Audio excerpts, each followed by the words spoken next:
시작. 오 좋은 소식을 가져오는 시온이여, 너는 높은 산으로 올라가라.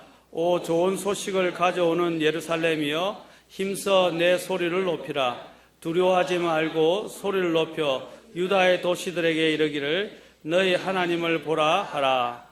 기도하겠습니다. 하나님, 오늘 이 시간도 동일하게 또 하나님 말씀의 꼴로 인도해 주시고, 또 우리가 이런 많은 복잡하고 어렵고 또 여러 가지 힘든 가운데서 하나님의 말씀을 통해서 우리의 마음들을 세우시고 또한 위를 볼 수 있도록 인도해 주옵소서. 주님께 이 모든 것을 의탁하고 성령께서 이 시간을 주장해 주시기를 원합니다. 저의 부족함을 감추시고 주님의 권능의 말씀으로 우리를 먹여 주옵소서. 예수님의 귀한 전함을 받들어 기도합나이다. 아멘. 앉으시겠습니다. 제가 지금 너희 하나님을 보라 해서 이제 이 배경과 함께 이사야에서 외치는 또 이 말씀, 그 중에서 특별히 우리 하나님은 우리의 환경보다 더 위대하신 분이고, 또 우리 하나님은 우리가 갖는 두려움들보다도 더 크고 위대하신 분이고, 또 하나님께서는 우리를 대적하는 원수들보다도 더 크고 위대하신 분이라는 것을 우리가 살펴보았습니다. 자, 그러면 이 하나님을 우리가 어떻게 해야 되겠습니까? 바로 오늘 이사야서 본문에서 이야기한 것처럼 너희 하나님을 보라라고 말씀하셨습니다. 그리고 그 하나님을 보는데, 그 하나님을 보기 위해서 우리는 먼저 그분의 역사를 보아야 됩니다. 그분이 어떤 분인가, 얼마나 강하신 분인가 하는 것을 보라는 것입니다. 자, 하나님께서 우리에게 나타나실 때 이제 어떠한 모습으로 나타날 것인가를 여기서 보여줍니다. 지난 시간에도 잠깐 중복이 될 수 있지만 우리가 이렇게 생각해 볼 필요가 있습니다. 사람은 무엇을 바라보고 사느냐, 혹은 무엇을 인생의 기준점으로 잡고 사느냐에 따라서 인생의 방향이 결정됩니다. 땅을 바라보고 사는 사람은, 제가 지난 예화 시간에 넉마주의 인생에 대해서 말씀드렸습니다. 땅을 바라보고 사는 자는 땅의 것으로 살게 될 것입니다. 그런데 하늘을 바라보고 사는 자는 하늘의 것으로 살게 될 것입니다. 미래를 쳐다보고 사는 사람은 미래에 올 이런 비전과 또 성취될 그 꿈, 그리고 또 그것을 바라보는 이 소망에 의해서 기쁨을 누리며 인내하며 살게 될 것입니다. 그러므로 인생이 무엇을 자신의 목표로 해서 바라보고 사는가 하는 것이 그 사람의 인격, 그 사람의 인생의 방향, 그리고 인생의 심지어는 운명에까지 지대한 영향을 미친다는 것입니다. 운명이라는 것은 이미 결정된 게 아니라 우리가 하나님 안에서 무엇을 바라보고 사느냐에 따라서 결정되는 겁니다. 하나님을 믿는 인생은 달라지게 되어 있습니다. 우리가 하나님을 바라보고 이럴 때, 하나님, 아까도 전에 제가 바라봄의 법칙에 대해서 읽어드렸죠? 한 분의 시를 다시 한번 읽어드리겠습니다. 바라봄의 그 법칙에 대해서 제가 전에 잠깐 말씀을 드렸는데 제가 이번 시간에는 안 갖고 왔네요. 우리가 무엇을 바라보고 하나님을 바라보면 하나님을 닮게 되고요. 그렇죠? 하나님처럼 살아가게 됩니다. 우리가 하나님이 될 수 있는 건 아니지만 하나님을 닮게 돼요. 그리고 그 하나님을 닮아가는 것이 내 인격에 영향을 주고, 내 인생의 방향을 갖는 데 영향을 주고, 또한 내 인생의 종국적인 결론을까지 이끌어주는 힘을 가지고 있습니다. 평생 농사를 짓는데 정열을 쏟았던 한 그리스도인이 있었는데, 연세가 들면서 참 이 농사 일이 힘들어서 일하기가 힘들어졌습니다. 그런데 타지에서 공부하는 아들이 방학에 고향으로 와서 농산일을 도와줬는데 그것이 큰 위안이 되었습니다. 그 해에도 이제 전에처럼 그냥 부지런히 서로 밭을 갈고 있었는데, 마침 방학 때가 되어서 아들에게 밭 가는 법을 아이들이 내려오게 됐어요. 그래서 밭 가는 법을 가르쳐 주면서 이제 아들에게 이렇게 지시했습니다. 밭을 갈 때는 절대로 바닥을 보지 말고 멀리 발끝에 기준점을 잡고 갈아야 일항이 똑바로 된단다. 고랑이라고도 하고 일항이라고도 하죠. 일항이 더 큰 뜻입니다. 일항이 똑바로 된단다라고 말해 주었습니다. 그리고 집에 일을 잠깐 보러 갔다가 오후에 와 보고는 깜짝 놀랐습니다. 그냥 밭고랑을 갈았는데 그냥 구불구불한 거예요. 그래서 아들에게 내가 기준점을 잡고 밭을 가려고 하지 않았냐라고 책망하면서 물었습니다. 그러자 아들이 다음과 같이 변명을 했습니다. 글쎄요, 아버지 말씀대로 기준점을 잡긴 잡았는데요, 적당한 것이 잘 보이지 않아가지고 말뚝에 박아둔 염소를 기준으로 했었습니다. 그러니까 염소가 그 말뚝에 박아놓고 왔다 갔다 하니까 그냥 거기에 따라가니까 이제 그걸 따라가니까 이 밭고랑이 지금 구불구불하게 된 것입니다. 마찬가지로 우리가 어디에 초점을 맞죠? 오늘 여기서 본문에서 어디에 우리의 눈을 돌라고 말하고 있습니까? 무엇을 보라고 말씀하십니까? 보라, 하나님을 보라.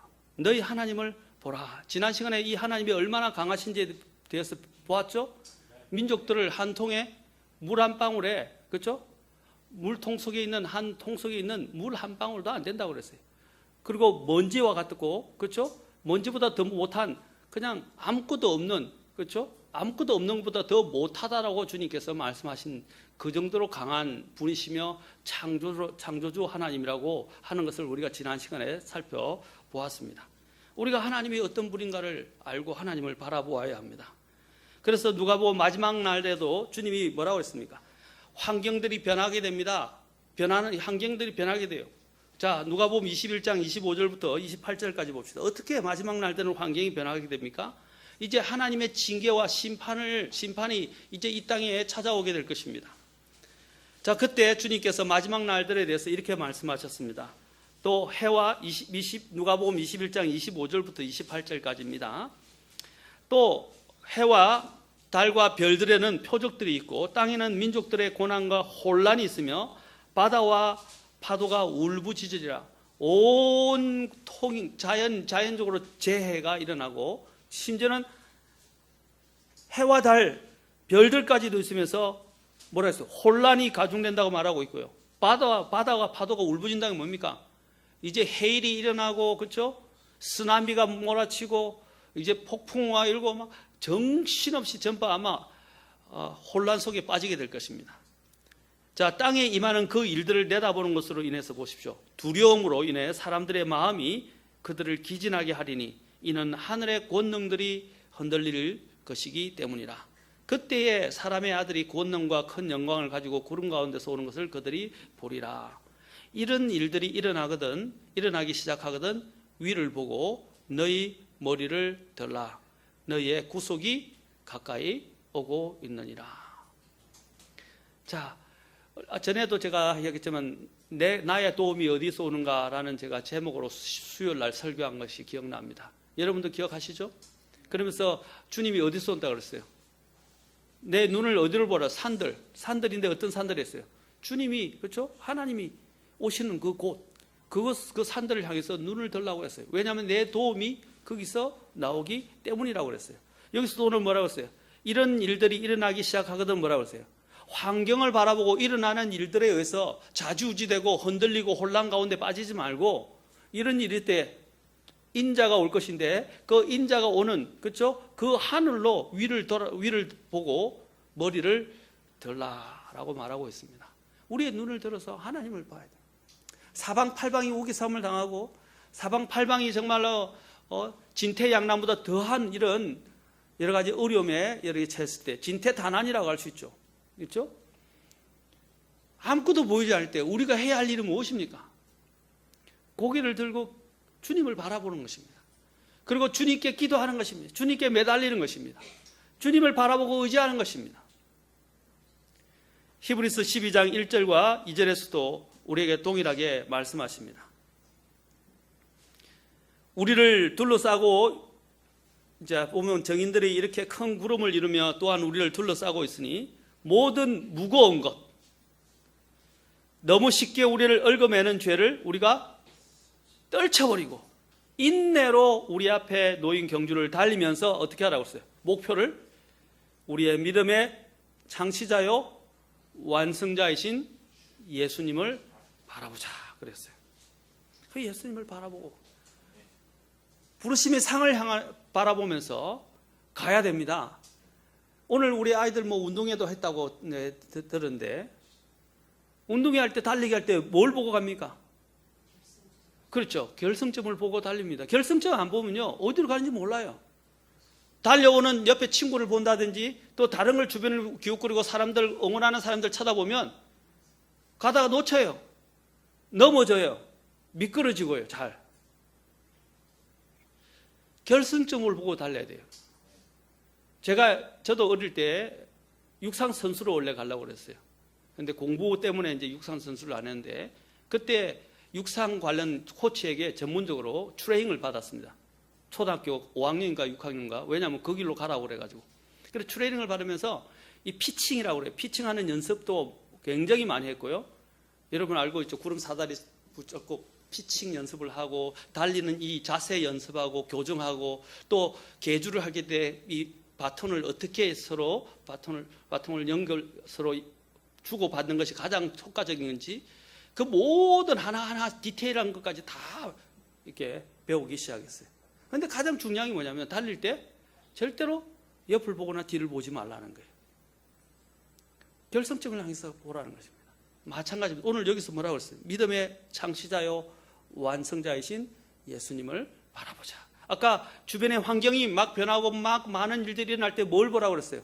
너희 머리를 들라 그랬어요. 그리고 위를 보라 그랬어요. 위를 보라. 오늘 여기서 이 본문에서 뭐라고 했어요?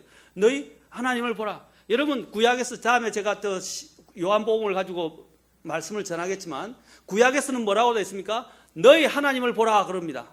그러나 신약에서는 뭐라고 합니까? 어린 양을 보라 라고 말합니다. 영국의 존 웨슬리 목사님에게 한 청년이 찾아와서 자기의 당면한 어려운 문제를 털어놓았습니다. 그는 젊은 실업가였는데 그만 사업에 실패하고 아무리 생각해도 나갈 길이 보이지 않아 크게 실망하여 근심과 염려에 쌓여 있었습니다. 그래서 목사님을 찾아왔어요. 목사님, 나는 지금의 이 고통과 문제, 여러 가지 쌓여 있는 걱정에서 어떻게 헤어나야 할지 정말 앞이 캄캄할 뿐입니다. 그러자 웨슬리 목사님은 창가에서 저 멀리 있는 소 한 마리가 고개를 들고 돌담 울타리 너머를 고개를 들고 바라보고 있는 것을 가리키면서 그 청년 형제에게 물었습니다. 형제님, 저 소가 왜 저렇게 고개를 들고 돌담 울타리 너머로 바라보는지 알겠습니까? 글쎄요, 왜 그럴까요? 그러자 웨슬리 목사님은 이렇게 대답했습니다. 앞에는 담이 있어서 볼 수가 없기 때문에 고개를 들고 위를 보는 겁니다. 그리고 인간이 살아나갈 때에는 때로는 우리가 이처럼 앞을 볼 수 없고 인간으로서는 도저히 해결할 수 없는 환경에 부딪힐 수 있다고 하면서 저 소처럼 형제님도 앞에 맡긴 걱정과 문제의 담, 그 너머를 바라보시면서 위를 보시기 바랍니다 라고 이야기했습니다. 담의 앞뿐만 아니라 담 너머 위를 보면서 우리의 힘이 되시고 또한 우리의 도움이 되시는 하나님을 바라보십시오. 시편 기자가 주님이 오시는 산을 바라보라고 했지 않습니까? 그 산에서, 산들에서, 그 산이 제가 말씀드렸죠? 그 산은 전에 시편 제가 설명하면서 이야기했죠? 뭐라고 그랬습니까? 주님이 오시게 될 왕의 대로를 말한다고 그랬어요. 주님이 산들을 거쳐서 막 재림하시면서 오시게 될 건데 왕의 대로를 따라오시고 산들을 넘어서 오시는데 그 산들이 바로 왕이 오실 산들이라는 거예요. 왕이 오시는 곳이에요. 그 왕이 오실 주님을 바라보라는 것입니다.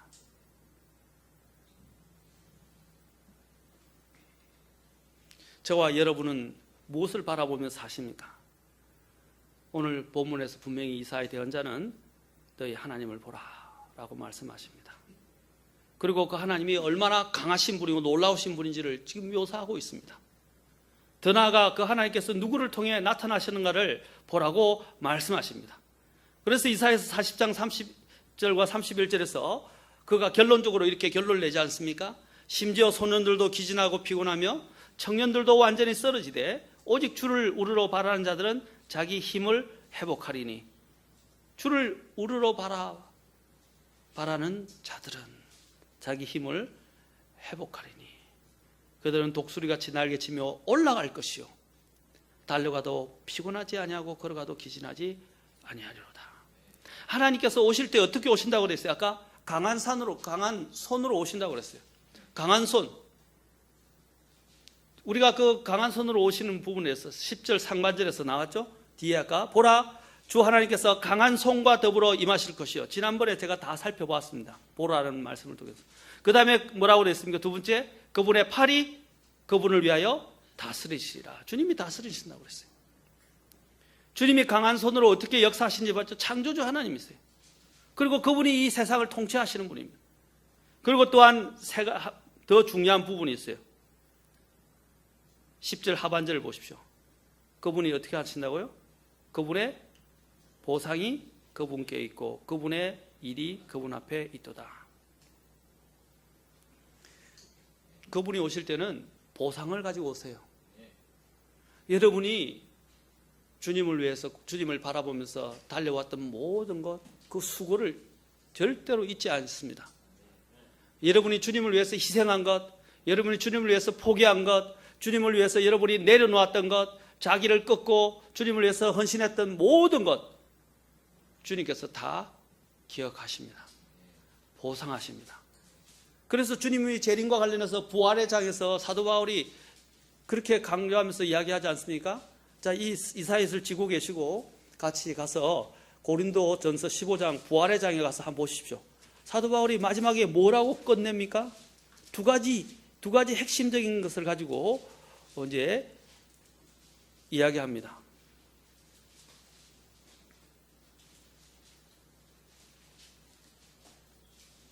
자, 이 부활과 관련해서 그가 두 가지 핵심적인 것으로 끝맺음을 합니다. 자, 57절과 58절입니다. 고린도전서 15장.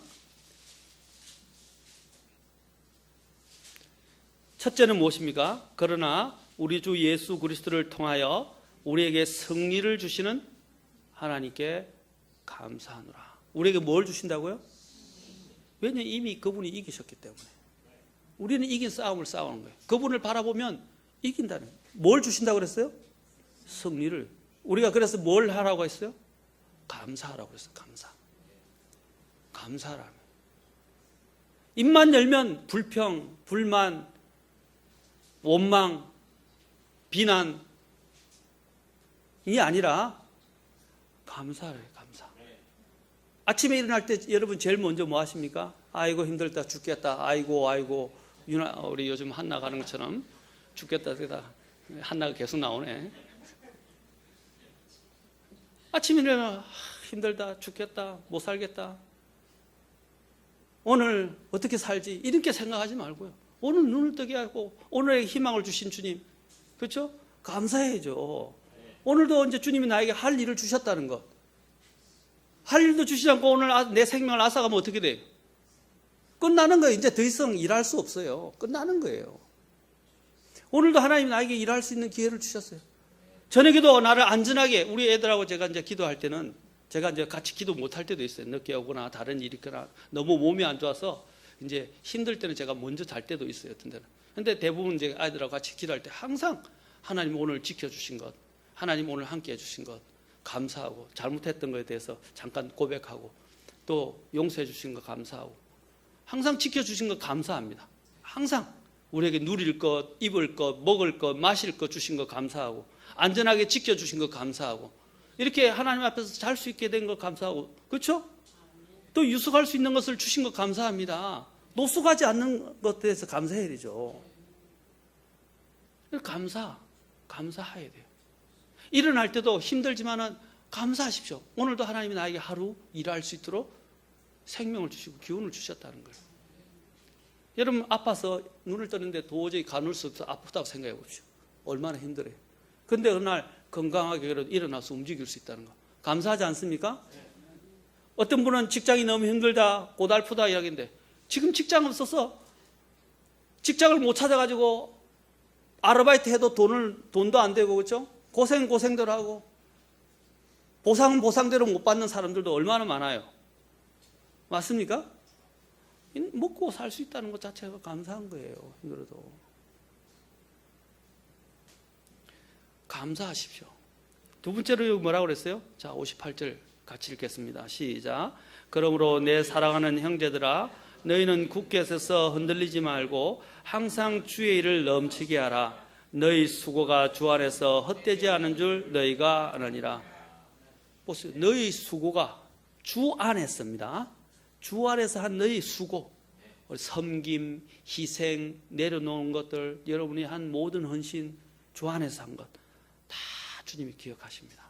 하나도 잊지 않습니다.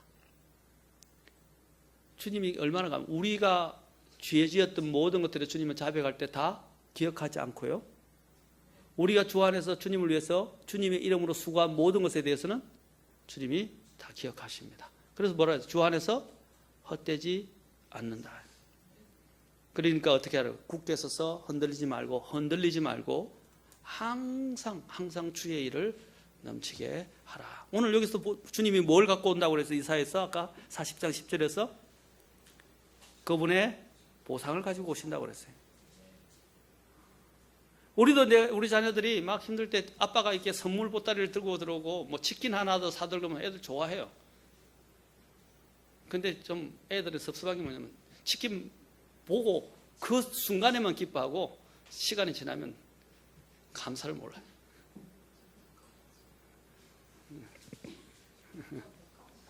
그래요? 옛날에 저도 우리가 그때 못 먹었을 때는요, 제대로 먹기가 있고 과자를 먹기도 있는데 기양 좀 괜찮다면 알사탕 정도였어요, 어릴 때. 그런데 아버지가 어느 날 어떤 특별한 날에 명절이 다가올 때 회사로부터 뭘 받으냐면 종합 선물 세트를 가져와요. 그때 종합 선물 막 밤새도록 그것만 생각하면 막 기쁨이 차는 거예요. 저기 이제 며칠 동안 갈 거다. 막 이것도 있고 저 과자도 있고 이 맛도 보고 저 맛도 보고.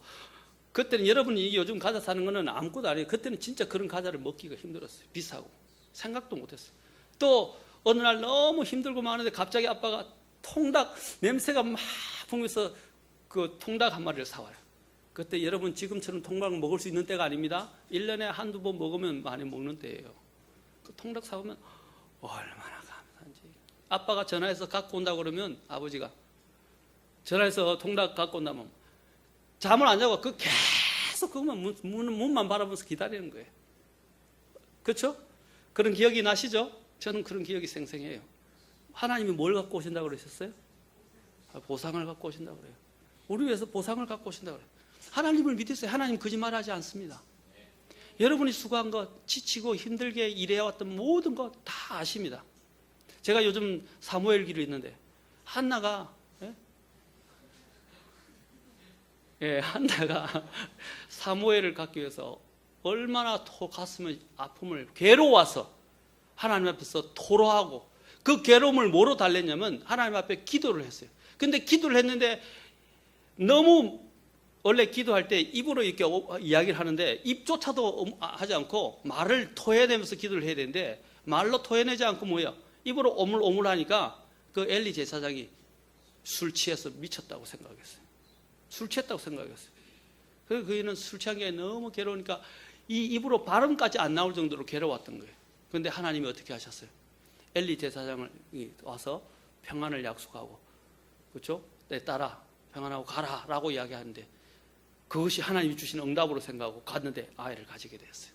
그런데 그 아이를 주신 건 너무 기쁘니까 이제 어떻게 하냐면 하나님의 그 아이를 바쳐버립니다. 그렇죠? 보상이 온 거예요. 보상을 주신 건데 너무 감사한 거예요. 아이를 못 가질 거라 생각하고 늘 괴롭힘을 당했었는데 아이를 가졌으니까 한나도 바칠 건가요? 농담입니다. 자, 하나님은 우리에게 보상을 약속하시는 분입니다. 여기 보면 그들이 받을 복은 그들이 지은 죄만큼의 복이 아니라 그것의 2배가 되는 복입니다.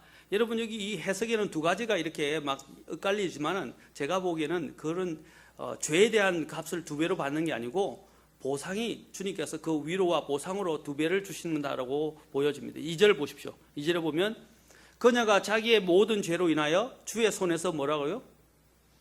2배를 받았느니라. 이 죄로 인해서 2배로 주님 앞에 징계를 받았다는 의미도 있을 수 있지만 또한 여기 보면 1절에 뭘 외치냐면 주님께서 위로를 외치고 계십니다. 그렇죠? 그녀가 죄로 인해서 비록 하나님 앞에 징계를 받았지만 그들이 회개하고 주님께 돌이켰을 때 주님께서 그들을 어떻게 하시겠어요? 돌이키시면서 2배로 갚아주신다고 말씀하셨어요. 하나님이 우리가 아무리 끔찍한 죄를 지었어도 회개하고 주님 앞에 돌이킬 때 하나님의 은혜와 사랑은 그것을 전부 덮고도 남을 만큼 크다는 것입니다. 로마서 5장 20절 한번 봅시다. 로마서 5장 20절도 한번 보세요. 뭐라고 됐어요? 율법이 들어온 것은 범죄가 넘치게 하려 함이거니와 죄가 넘친 곳에 뭐가 더 넘친다고 그랬어요? 은혜가 더욱더 넘쳤나니. 은혜가 더 넘친다고 말씀하셨어요. 그리고 요한복음 1장 16절에서는 우리가 다 그분의 충만하시면서 받았는데 뭘 받았어요? 은혜를 대체하는 은혜. 개혁성경은 은혜 위에 은혜라고 이야기했는데 은혜를 대신하는 그 말은 뭐냐면 받았던 은혜가 비교가 안 되는 은혜를 받는다 이 말입니다. 그게 누구예요? 그게 누구죠? 예수 그리스도입니다. 은혜를 대체하는 은혜. 이전에 받았던 은혜와는 비교가 안 되는 은혜를 더 하나님께서 더해 주시는데 그게 누구냐면 예수 그리스도예요. 여기서 너희 하나님을 바라보는데 이 하나님이 누구예요? 시온에서 좋은 소식이 있는데 너희 하나님을 바라보라고 그랬어요. 좋은 소식이 뭘까요? 메시아입니다. 메시아예요. 그 메시아에 대한 것이 어디에 나옵니까? 11절에 나와요. 좀 이따가 간단하게 하고 마치겠습니다. 그리고 그들은 또한 어떻게 됩니까? 하나님이 보상을 어떻게 주십니까? 아까 이야기한 2배로 그들에게 복을 주실 것이라고 말하면 죄 받았던 죄보다 더 많은 은혜로 주님께서 주시겠다고 말씀하십니다. 그러면서 또한 뭐라고 말씀해요? 그들의 예루살렘으로 그들이 돌아갈 것입니다. 주님이 지금 여기서 그들이 고통을 겪게 된 게 뭐예요? 죄로 말미암아 징계를 받아서 바빌론 포로로 갔어요. 포로에서 주님이 어떻게 말씀하셨어요? 그들을 돌이키실 거라고 말씀하십니다. 그들을 돌이키시게 하시고 다시 어디로 갑니까? 예루살렘으로 돌아갑니다. 이스라엘에게 있어서 유대인들에게서 제일 중요한 장소가 어디예요? 예루살렘이가 그다음 예루살렘에 있는 예루살렘과 성전이에요. 성전. 그 성전에서 하나님 앞에서 경배하는 것만큼 그들에게 즐거운 것이 없어요. 여러분들 보시오. 온 곳에 노예로 팔려서 노예로 고생할 때 여러분이 가장 뭐가 생각났어요? 부모님이 생각나면서 옛날에 내가 살았던 집이 생각날 거예요. 집에서 행복했던 때를 생각하지 않겠어요? 탕자가 아버지 품을 떠나서 재산을 탕자해서 어디에 있었어요? 돼지 쥐염 열매를 먹으면서 돼지와 함께 살았어요. 그랬어요. 그가 회개했을 때 뭐가 생각났어요? 아버지의 품, 아버지의 집, 아버지의 사랑이 생각났던 거예요. 그래서 그가 아버지께로 돌아가기로 작정하고 회개하고 돌아서서 아버지 앞에 갔을 때 아버지가 어떻게 해요? 먼 곳에 아들을 오는 것을 기다리고 있다가 그냥 단숨에 달려왔잖아요. 누더기 옷을 입고 그 더럽고 냄새나는 아들을 아무 조건 없이 그를 품어주고 안아주었어요. 그리고 그를 지켜주시고 그를 이전의 상태로 회복시켰어요. 근데 그 아들의 고백을 보십니까? 그 아들이 뭐라고 고백했죠? 나는 이제 아들 대우를 받을 수 없습니다. 저는 그냥 종에 불과합니다. 그런데 아버지는 그를 종으로 대우했습니까? 아들로 대우하셨어요. 회개하고 돌아오는 자들에게 주님은 이렇게 보상하시고 그들을 회복시켜 주십니다. 집으로 돌아가는 것만큼 좋은 게 없어요. 여러분 집을 떠나봐야 집이 좋은 줄 안다고 그랬어요. 저도 유학생활하고 고된 생활하고 타지 생활을 오래 했고 유학생활도 해봤고 해서 저 한국에서도 유학생활했죠. 부산에서 올라왔으니까. 그 다음에 또한 미국에서도 유학생활을 해봤죠. 타지 생활을 많이 해봤기 때문에 제가 혼자 자취했었어요. 군대 생활할 때도 마찬가지예요. 군대 생활할 때 군대에서 제일 좋은 게 뭔지 아세요? 사제밥이라고 그래요. 사제밥이라고 그래요. 사제밥이면 군대밥이 그냥 찐밥이에요. 무도 맛없고요. 국도 맛도 없어요. 정말. 찐밥이 요즘은 많이 달라졌죠. 그때는 찐밥이에요. 그냥 기계 큰 데다 그냥 불로 그냥 쪄버려요. 그래서 나중에 보초 쓰고 오잖아요. 그럼 밥이요. 다 말라 비틀어져서 그 위에 그 밥풀 같은 게 막 이렇게 끼면서 후 불면 막 위 밥풀이 날아갈 만큼 그렇게 돼버려요. 정말 밥맛 없어요. 그러면 밥을 못 먹어서 어떻게 보초 쓰고 오면요. 우유를 받는데 우유에다가 이렇게 부어서 우유에다 밥 말아 먹어요. 왜냐면 밥이 푸석푸석 해가지고 물기가 하나도 없어요. 맛도 없어요. 그런데 이제 군대에서 그때 어떤 때는 밥이 다 떨어져가지고 없는 때가 있어요. 어떻게 됐는지. 그럼 뭐 준지 아십니까? 간부 식당이 있어요. 장교들이 먹는 식당이 있어요. 그 사제밥을 갖고 와요. 그 사제밥이라고 그래요. 장교들 먹는 간부 식당에서 밥을 갖고 오거든요. 그 밥은요, 쫄깃쫄깃하고 찐득찐득하면서 물기가 쫙 있어요. 얼마나 맛있는지 몰라요. 그 김치도요, 이 군인들이 그냥 사병들이 먹는 김치하고는 또 달라요. 왜냐하면 장교들을 위해서 만드는 거기 때문에. 특별하게. 그거 먹으면요, 진짜 감칠맛이 나서 잊지를 못합니다. 그렇죠? 마찬가지로 하나님 앞에서 돌아와서 그가 이러한 복을 다시 누릴 수 있다는 것, 이것은 얼마나 감사한지 몰라요. 이스라엘 백성들이 예루살렘으로 돌아와서 하나님 앞에서 다시 경배할 수 있는 그런 영광을 갖게 되고 특권을 갖게 되는 것은 너무나도 그들에게 감사한 거예요. 하나님이 그들을 어떻게 하시겠다고 했어요? 회복시키고 돌이키시겠다고 하셨어요. 하나님께서 그들을 용서하시고 그들을 돌이키시다고 해요. 포로로부터 돌이키시겠다고 말씀하셨던 것입니다.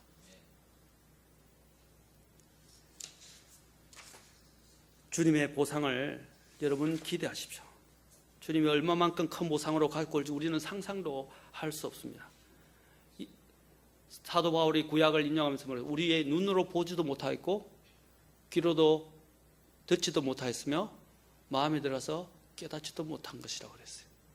눈으로 보지도 못하는 엄청난 것들을 가지고 주님이 선물 보따리를 가지고 오시는 거예요. 그래서 뭐라고 그랬습니까? 주님을 바라보라 라고 말씀하십니다.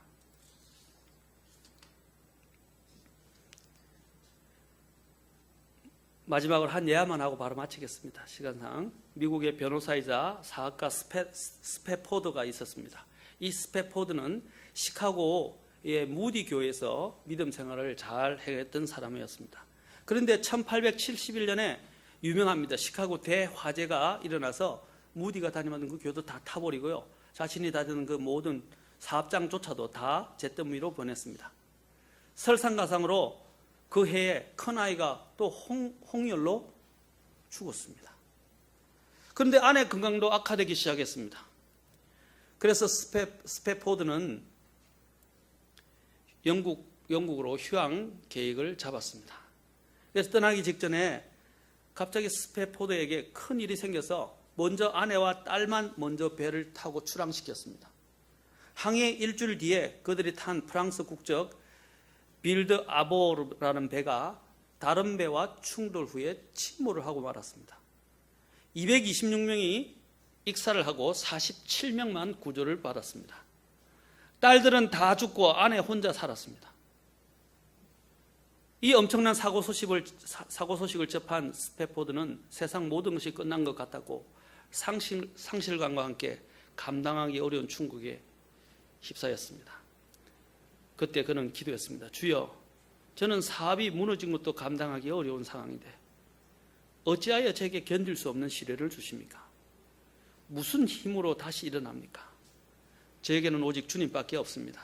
주님, 제가 연단되어야 할 일이라면 저에게 찾아오셔서 평안을 주시옵소서. 그래서 하나님을 바라보며 앙망하면서 기도하면서 시편 23편 4절을 기억했습니다. 내가 사망의 그늘진 골짜기로 다닐지라도 해악을 두려워하지 아니하리니 주께서 나와 함께 계시며, 그 구절을 기억했습니다. 그리고 6절에 내 평생의 선하심과 긍휼이 반드시 정녕 나를 따르리니 내가 주의 집에 영원히 거하리로다 라는 말씀이 자신의 마음속에 다가왔습니다. 그런데 갑자기 폭풍 같은 슬픔이 싹 지나가 버리고 마음의 평안이 막 차오르기 시작했어요. 그래서 하나님을 의지하는 혼에게 부어주시는 그 주님의 깊은 평안을 맛보았습니다. 그래서 이 스태포드는 주님이 주시는 그 평안을 표현하고자 무릎을 꿇고 기도를 마치고 나니까, 이제 마치고 난 다음에 침실에 앉아서 작은 탁자에 앉아서 수첩에다가 글을 막 적어 내려가기 시작했어요. 그 글을 적어 내려가는 그 글귀가 뭔지 아세요? 여러분이 자주 부르는 찬송입니다. 내 평생에 가는 길 순탄하여 늘 잔잔한 강 같든지 큰 풍파로 무섭고 어렵든지 나의 영혼은 늘 평하다. 내 영혼 평안해. 어떻게 그런 찬송을 지를 수 있습니까? 여러분이 이런 상황이라면 어떻게 되겠어요? 삐져가지고요. 모든 걸 다 던져버리고 그냥 자포자기 낙심상 일어서기 힘들었을 것입니다. 그가 이 시편을, 이 시를 수첩에 글을 적고 난 다음에 1881년 예루살렘으로 거처를 옮겼습니다. 그곳에서 스태포드는 부인과 새로 태어난 두 딸이 착실히 믿음 생활을 하게 됐고, 그래서 더욱더 더 어려운 사람들을 위한 구제에 힘을 쓰게 되었습니다.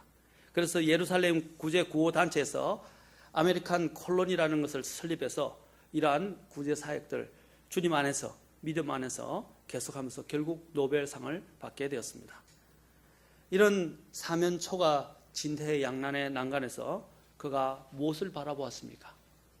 주님을 바라보고 주님께서 마음에 평안을 주시도록 기도했던 것입니다. 사랑하는 성도 여러분, 오늘 이 시편 기자는, 이사야 대언자는 우리에게 뭐라고 말씀하십니까?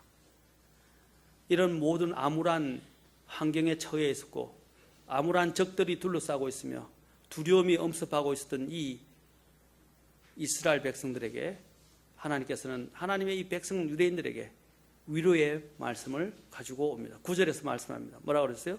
오 좋은 소식을 가져오는 시온이여, 너는 높은 산으로 올라가라. 오 좋은 소식을 가져오는 예루살렘이여, 예루살렘이여, 힘써 내 소리를 높이라. 두려워하지 말고 소리를 높여 유다의 도시들에게 이르기를 너희 하나님을 보라 라고 말씀하십니다. 사랑하는 성도 여러분, 여러분이 어떤 상황이 있든지 간에 고개를 들어서 여러분의 하나님, 정말로 위대하시고 놀라우신 그 하나님을 바라보시고 여러분의 믿음의 경주를 끝까지 하실 수 있기를 주의 이름으로 축원합니다. 기도하겠습니다.